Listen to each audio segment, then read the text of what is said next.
Bonjour tout le monde, je suis vraiment heureux d'être avec vous ce matin. Je suis désolé, là, je suis arrivé un petit peu en retard. Je trouve ça le fun aussi de reconnaître quelques visages. Donc, pour ceux que je ne connais pas, moi, c'est Alexandre Hudon. Je suis médecin résident en psychiatrie de troisième année à l'Université de Montréal.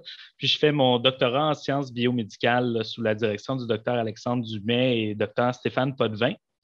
Puis aujourd'hui, je veux vous parler d'un groupe qui m'a vraiment touché au courant de mon R2, donc ma deuxième année de psychiatrie, que j'ai revisité par la suite pour avoir plus d'informations, qui est le service de paraidance en psychiatrie à l'hôpital Notre-Dame.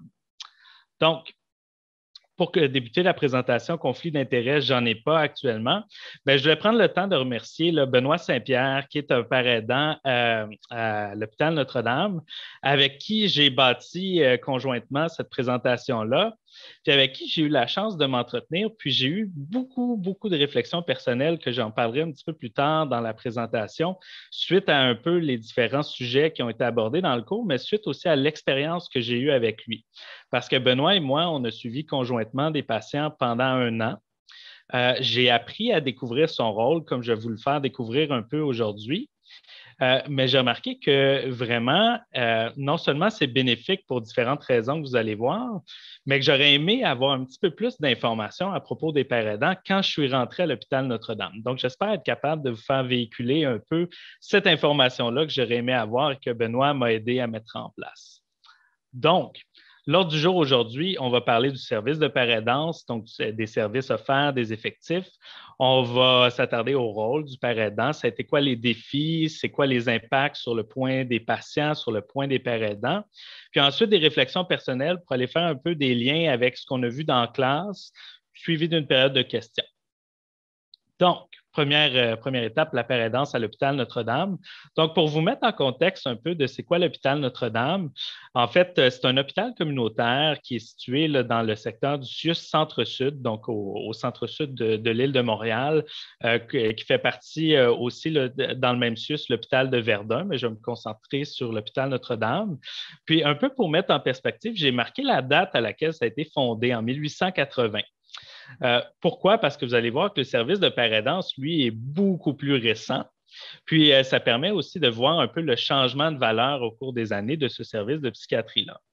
C'est de la psychiatrie communautaire de première ligne avec une clientèle très diversifiée. On parle de psychiatrie générale, donc vraiment, on va aller toucher des patients qui est des patients adultes qui sont atteints de plusieurs psychopathologies, mais principalement ce qu'on voit à l'hôpital Notre-Dame comme clientèle, c'est beaucoup des patients qui sont atteints de troubles liés à l'usage de substances diverses, des problématiques reliées à l'itinérance, puis aussi des patients qui ont des pathologies du spectre psychotique.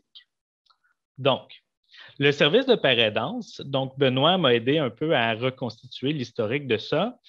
Déjà là, en 2011, il y avait des brèches de projets de paraidance quand l'hôpital Notre-Dame était connu aussi sous le nom du CHUM. Mais a été fondé vraiment plus en 2013. Au fil des années, il a évolué. Vous allez voir un petit peu plus tard comment il a évolué. Mais ce que Benoît me disait, c'est qu'en tout et partout, en moyenne, il y a eu à peu près un roulement de 5 pères aidants. Puis les pères aidants sont divisés en différentes unités. Donc, il y a des pères aidants qui vont être qui vont être davantage assignés aux unités d'hospitalisation. Donc, comment ça se passe à l'hôpital Notre-Dame? Il y a à peu près 28 lits, donc 28 patients qui sont séparés sur 3 unités. Donc, il y a une unité qui est plus chez les patients qui ont un profil gériatrique, donc 65 ans et plus. Il y a de la psychiatrie générale, puis il y a ce qu'on appelle les soins intensifs, où c'est des patients qui ont des psychopathologies qui sont assez sévères dans une phase aiguë. Donc, ils sont très malades au moment où on les voit. Sinon, au niveau des cliniques externes à l'hôpital Notre-Dame, il y a 3 équipes, donc les équipes ABC.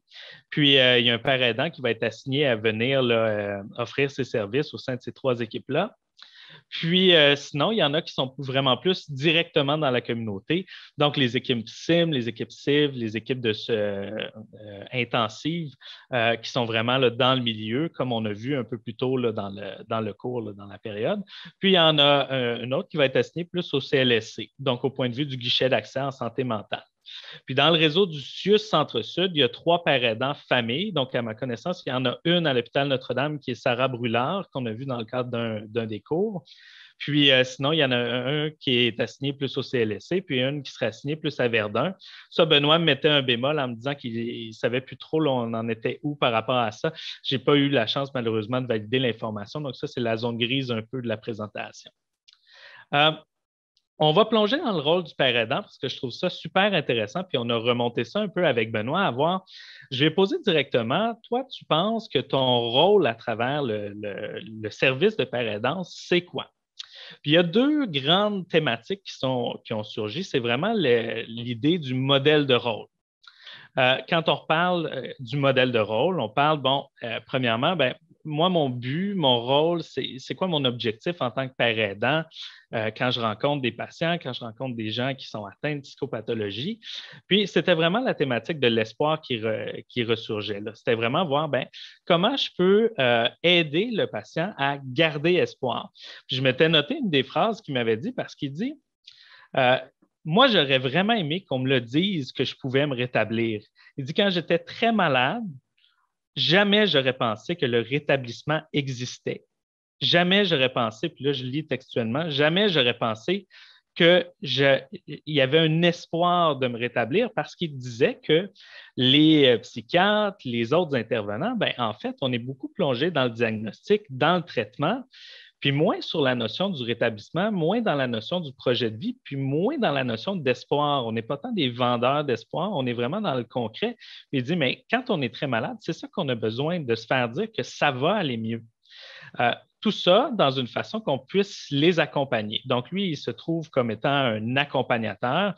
Donc, il va vraiment cheminer avec le patient au courant de son évolution.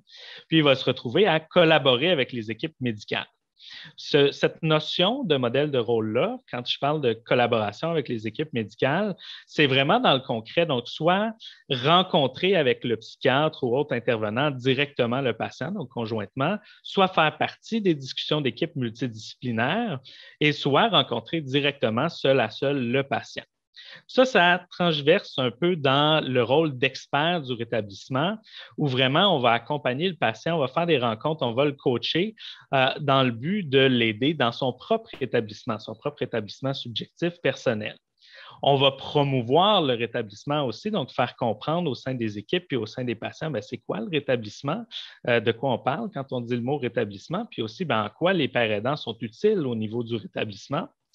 Puis on va servir de vulgarisateur. Donc, on va être capable de changer un peu le jargon médical. On va utiliser notre propre savoir expérientiel de la maladie pour changer ce jargon médical-là, pour amener ça dans un vocabulaire qui est plus comprenable de la part du patient.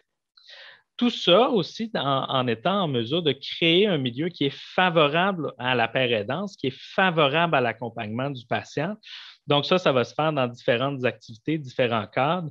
Donc, ça peut être tout simplement de favoriser les interactions entre les professionnels puis le patient, ou ça peut être aussi, il y a la notion, malheureusement, ce n'est pas actif avec la COVID, mais il y avait la notion de café paire aidant, où justement, il va y avoir plusieurs pères aidants avec plusieurs patients. On va être en mesure d'échanger, on va être en mesure de discuter du principe de rétablissement puis des projets de vie des patients. Donc, une journée type, ce que Benoît me raconte, c'est que pour les pères aidants, ça, j'ai trouvé ça super intéressant parce que j'ai travaillé beaucoup avec Benoît, mais je n'avais aucune idée de c'était quoi une journée dans sa vie. Puis, qu'est-ce qu'il faisait finalement, mis à part les rencontres qu'on avait ensemble, ça représente quoi pour lui la charge de travail quotidienne. Fait que ce qu'il me disait, c'est que c'est des journées, 5 ou 4 jours par semaine, selon les préférences des pères aidants, d'environ 7 à 8 heures par jour. Il va avoir une portion de la journée qui va être centrée sur les discussions de cas cliniques. Donc, on va aborder certains patients, comment est-ce qu'on peut mieux les aider et tout. Puis, le père aidant va vraiment prendre un rôle actif dans ces discussions-là. Donc, on n'est pas là en tant qu'observateur, on est là comme professionnel, comme tous les autres professionnels autour de la table. Puis, on amène vraiment notre grain de sel pour faire avancer le projet de vie du patient. Il va faire 3 à 4 rencontres par jour. Ça peut être des rencontres à son bureau, donc au sein de l'hôpital Notre-Dame, ou des rencontres à domicile. Donc, on va vraiment aller chez les patients. Puis il dit que normalement, à charge, il y a toujours entre 25 et 30 patients. Donc, c'est quand même un bon caseload là, quand on y pense parce que c'est des patients souvent qui ont des suivis assez actifs. Donc, on rend compte souvent sur une base là, assez régulière, là, d'une fois par semaine ou une fois ou 2 semaines. Puis, ce qu'il me disait, c'est qu'avant la COVID, il participait également là, activement au Café des pères aidants. Ce qui est un peu ce qui regroupe un peu le style de journée typique de la majorité là, des pères aidants à l'hôpital Notre-Dame. Au niveau des défis, il dit spontanément, ce que Benoît me racontait, c'est que des défis, il y en a eu beaucoup dans le passé, notamment au niveau de la fondation. Comme je vous disais, l'hôpital Notre-Dame date de 1880. Il y a un schème de valeur, il y a une mission qui s'inscrit à l'hôpital Notre-Dame. Puis là, la parédance est arrivée en 2013. Fait que là, ce qu'il me raconte, puis que je trouve très intéressant, c'est qu'il a fallu qu'il s'allie à des professionnels pour aller visiter les équipes, pour aller rencontrer les gens, puis essayer d'un peu de se faire connaître finalement. Puis il m'a dit, Alexandre, je vais t'avouer, ça n'a pas été facile du tout. C'est déjà arrivé qu'on se présente. Il dit, moi et le docteur Fulicea, pour parler de la parédance, puis on se faisait virer de bord complètement. Les gens étaient très sceptiques à cette idée-là. Donc ça a été très difficile initialement. Puis de préparer les équipes à l'admission finalement d'un père aidant au sein de l'équipe, c'était un peu bizarre au début. C'était, ben là, tu sais, c'est quelqu'un qui a été malade, qui a un diagnostic, qui a un suivi en psychiatrie, il va faire partie de l'équipe, ça ne marche pas. Donc, il y a eu un gros travail à ce niveau-là qui est beaucoup mieux et beaucoup plus accepté d'ailleurs à l'hôpital Notre-Dame actuellement, mais qu'obtenir du support des différents professionnels, ça peut demeurer un enjeu qui est quand même parfois difficile, surtout au niveau des échéanciers, le temps, donc voir combien de temps on va accorder aux pères aidants en termes de ressources, de temps. Ça, il me dit, c'est encore en travail, mais on voit qu'il y a une grande amélioration au fil des années. Au niveau de l'impact sur les patients, spontanément, il me dit, ben là, Alexandre, ta question, elle ne marche pas. Il dit, si tu me dis, c'est quoi mon impact sur mes patients? Il dit, tu iras lire dans la littérature, puis il dit, je suis sûr que tu vas le voir dans le cadre de ton cours. C'est difficile de trouver des études qui me disent vraiment la parédance, surtout à l'hôpital Notre-Dame, qu'est-ce que ça amène aux patients? J'ai demandé d'un point de vue de perception, d'un point de vue plus subjectif, lui, là, qu'est-ce qu'il voit sur le terrain? Puis, concrètement, j'ai demandé cette question-là aussi à d'autres collègues qui travaillent à l'hôpital Notre-Dame pour avoir leur point de vue à eux aussi. Puis, ce que tout le monde s'entend, c'est un peu les 4 points que j'ai mis, c'est qu'au niveau de l'adhérence au traitement, ça aide énormément. Donc, ça relie un peu l'autre point en dessous qui est de favoriser le lien thérapeutique. Ça aide à avoir un meilleur lien avec les équipes. Puis, qui dit meilleur lien, dit meilleure observance, que ce soit à la médication, que ce soit au suivi, que ce soit aussi d'être impliqué à comprendre sa psychopathologie. Donc, ça touche l'autre point aussi qui est de favoriser la compréhension. Quand on parlait tout du travail de vulgarisation, c'est quelque chose aussi qui était très, très aidant, qui était très favorable. Puis finalement, on dit que ça favorise le rétablissement, souvent sans tomber dans le relais de la guérison. Quand on est vraiment plus dans c'est quoi se rétablir pour ce patient-là, bien souvent, on est capable de les amener à un certain point où ils sont plus autonomes, sont plus en lien avec leur projet de vie, puis ils se sentent mieux finalement dans leurs conditions. Au niveau des pères aidants, l'histoire de Benoît, je peux en parler pendant longtemps, mais ce que lui me disait, c'est que ça a vraiment créé chez lui un sentiment d'appartenance, puis une stabilité clinique et sociale qui était absolument fantastique. Il me dit, pour moi, depuis que je suis père aidant, il dit, je suis très stable au niveau clinique, puis ça m'a redonné une joie de vivre, ça m'a redonné une utilité dans la société.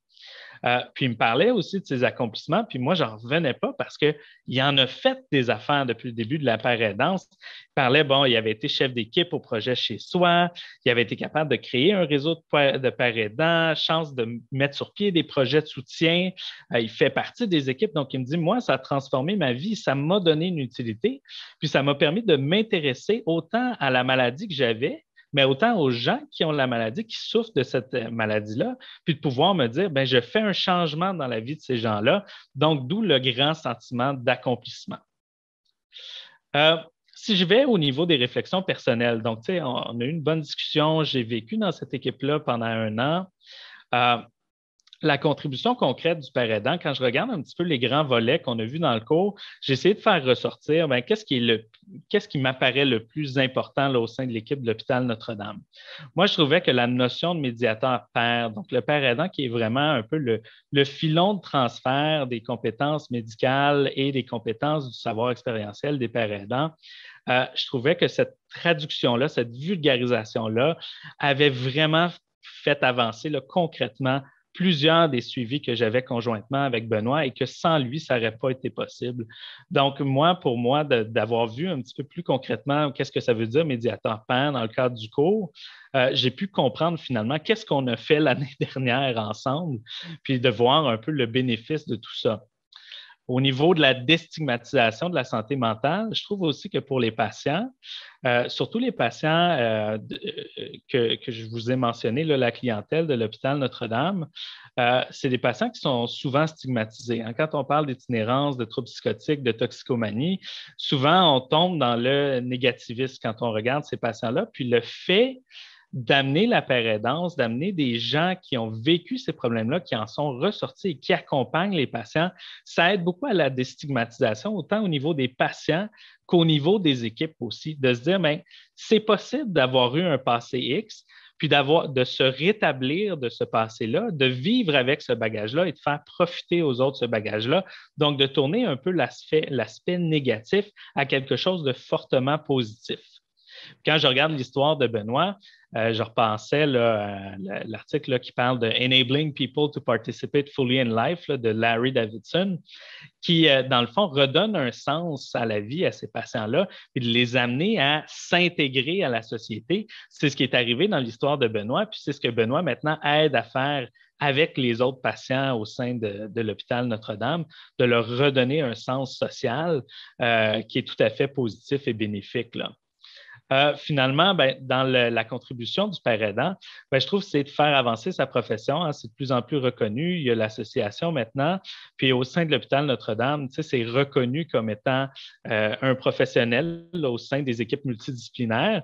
Puis chaque père aidant de l'équipe de psychiatrie à l'hôpital ben, est un peu le reflet de ce que c'est un père aidant. Puis il projette un peu c'est ce qu'il dit quand il forme les autres professionnels, quand il explique c'est quoi un père aidant, ben, il projette un peu cette notion-là de père aidance qui est encore nouvelle, là, qui ne date pas d'il y a longtemps. Donc, ça amène un champ de connaissances, puis ça bâtit petit à petit aussi, ça contribue à la profession. Puis finalement, ben, moi, j'ai trouvé vraiment que ça fait avancer les discussions cliniques. Souvent, ils sont capables de créer des liens avec les patients que nous, comme thérapeutes, on a de la difficulté à créer. Donc, quand on parle de discussions multidisciplinaires, vraiment, ben, Benoît, tout comme d'autres pères aidants, ont été en mesure de soulever des points qu'on avait complètement échappés sur certains patients et qui étaient vraiment clés pour faire avancer là, le projet là, de rétablissement, puis le plan thérapeutique du patient. Donc, pour moi, ils ont vraiment un rôle essentiel au sein des équipes. Ça a été un grand plaisir là, pour moi de faire partie un peu là, de cette expérience-là avec Benoît. Donc, au niveau des améliorations des limites, je trouve que même dans la formation, autant au niveau des résidents que des étudiants en médecine, on parle beaucoup de la notion de patient partenaire, mais on ne parle pas beaucoup de la notion de père aidance. Puis moi, quand je suis arrivé à l'hôpital Notre-Dame, dans le service, je mélangeais beaucoup les deux. Donc, pour moi, au début, je me disais, ah, ben, tu sais, un patient partenaire, mais c'est bizarre, c'est pas lui que je traite. Pourquoi il est. Puis finalement, pour comprendre que non, non, non, il y a des distinctions entre les deux. Ces distinctions-là, je trouverais que ça serait le fun qu'on ait plus de formations concrètes sur la paraidance pour les nouveaux professionnels, comme les thérapeutes ont fait des journal clubs, ont fait des journées académiques et tout. Puis je me dis, mais pourquoi pas amener la paraidance là-dedans? Pourquoi pas les intégrer à ces discussions-là pour qu'eux aussi aient plus de place pour faire de la formation au sein des équipes? Je trouve que c'est encore manquant. Je trouve que dans les réunions, même si c'est un rôle qui est bien en place et qui sont intégrés, encore une fois, les professionnels ont tendance à prendre beaucoup plus de place que les pairs aidants. Donc, j'aurais aimé ça voir au sein de cette équipe-là un petit peu plus là, de place laissée à la paraidance, quitte à mettre un bloc de tout le monde peut échanger de l'information et tout pour des fois faciliter les interactions. Puis finalement, ce que Benoît parlait, c'est que des fois, il y a des manques de formation. On parle, on faisait le parallèle avec le référentiel CanMEDS dans le cours. Bien, quand on parle de la composante d'expert du rétablissement, là, qui est vraiment le rôle central de la paraidance, bien, le développement de cette compétence-là se fait non seulement dans le cours de la formation de la paraidance, mais dans le cours aussi de leur vie professionnelle. C'est de voir, bien, est-ce qu'il pourrait y avoir des espèces de formation professionnelle continue offertes dans le milieu, offertes au sein de l'équipe, qui est quelque chose qui est peu mis de l'avant encore, mais que je comprends que c'est nouveau aussi. Donc, on bâtit petit à petit, mais ça, c'était vraiment les grandes choses. Mais sinon, c'est une très belle équipe. Puis, encore une fois, moi, je retire beaucoup de positifs de cette expérience-là. Donc, je vais m'arrêter ici. Je ne sais pas si vous avez des questions.